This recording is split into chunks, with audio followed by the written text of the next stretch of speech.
engines would welcome opportunities offered by the British government. The British government had banned the use of biofusion publicly, but couldn't ignore the military opportunities.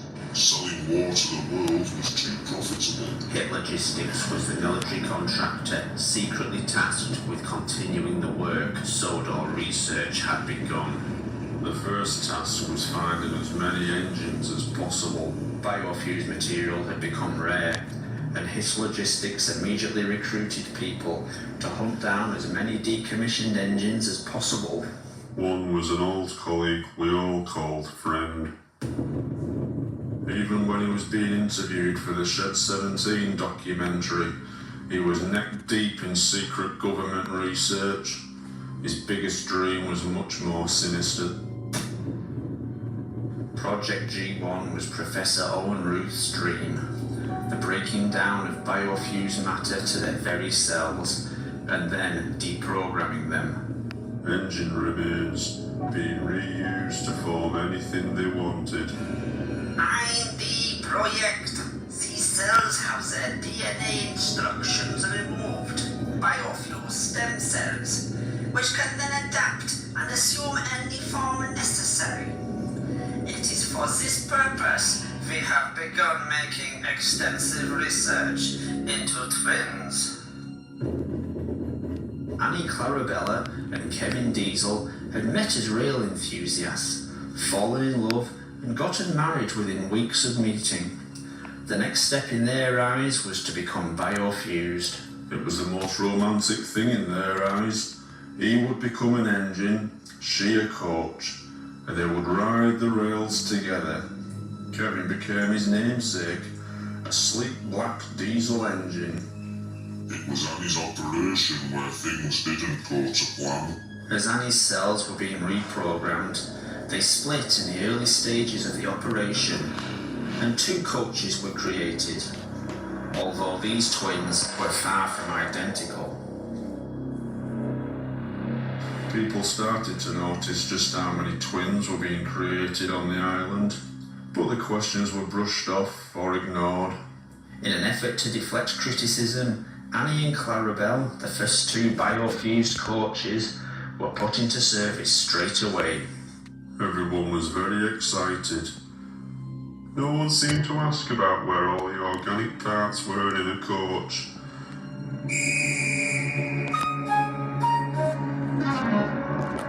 Or about those luxurious, expensive pink leather furnishings.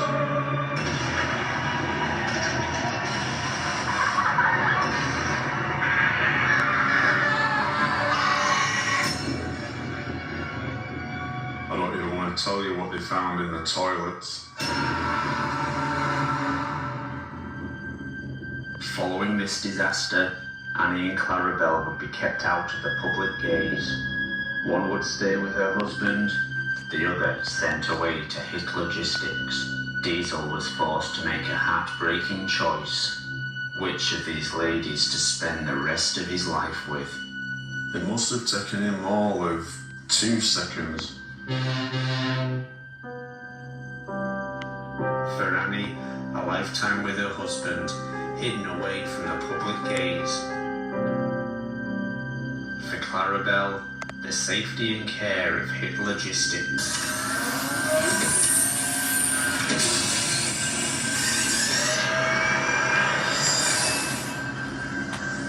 Hitlogistics weren't just interested in how twins were created. It was the abilities they had because of it. The telepathic links between twin engines was found to be incredibly powerful. The psychic links found in natural twins is profoundly more powerful in biofused vehicles. Of course, essentially, these are the same person. Hitlogistics would use what they had learned to work on duplication. A volunteer soldier could be biofused exponentially, creating copies of those cells. Think of it, a willing human participant, not just controlling a weapon, but becoming the weapon. Able to react to danger and orders in a fraction of the time. To maintain the secrecy of these illegal experiments, the soldiers' faces would be covered up, so that the only giveaway was a cry of discomfort when a vehicle was damaged or a tank shell was fired.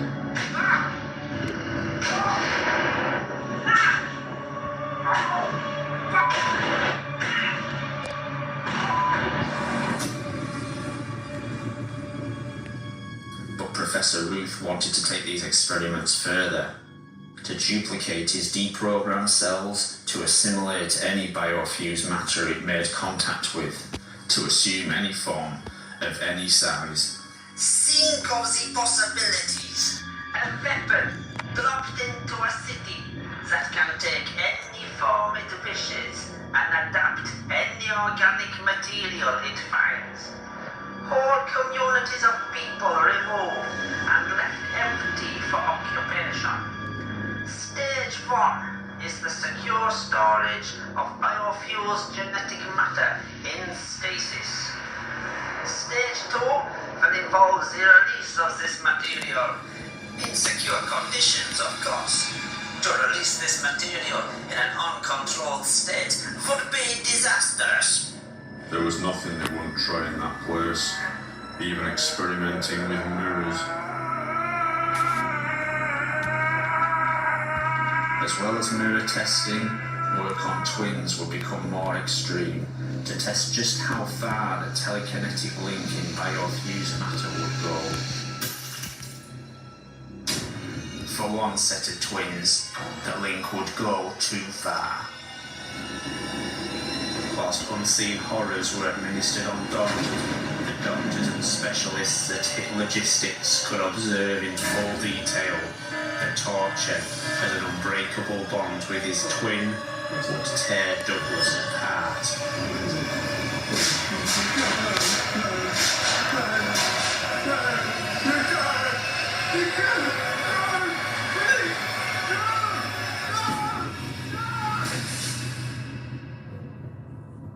HIT Logistics would also be seen as a welcome refuge from another threat on Sodor.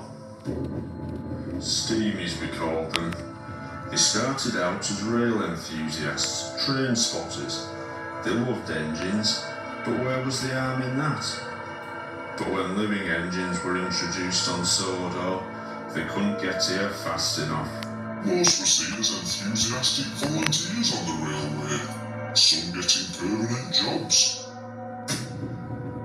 Now the Steamies' obsession with engines had a new, darker place to vent their frustrations. James was a favourite engine. Sometimes every night for weeks, they'd gather at the turntable and play a spin the engine.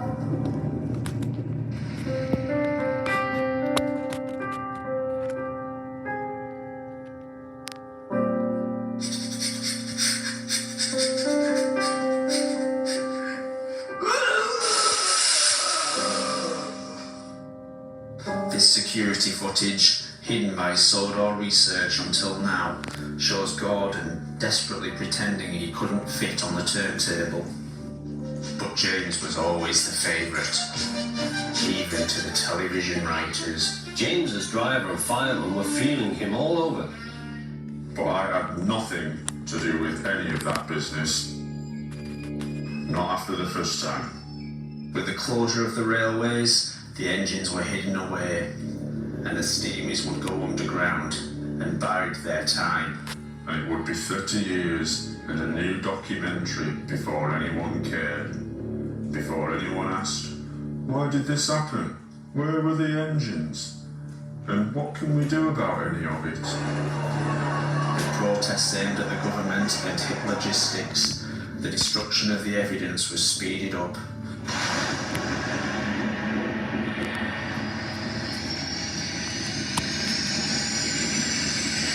Unnecessary engines would be incinerated quickly and brutally.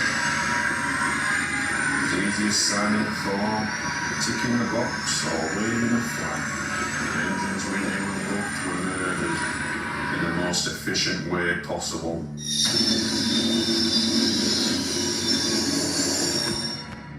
But it would be be the most insignificant death of all that would have the most devastating effect. Not any transported hit logistics, but the one nobody witnessed, except for one.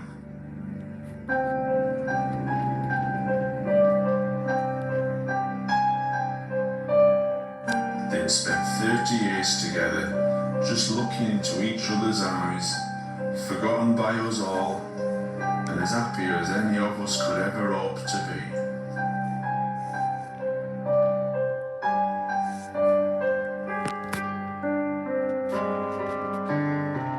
As Clarabelle was disposed of, no one but Diesel knew what happened to her twin, nearly 20 miles away.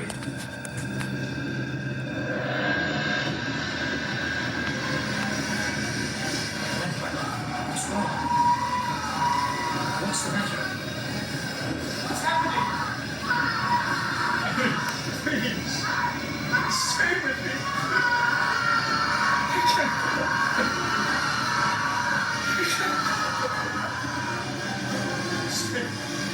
Stay with me. Stay with me.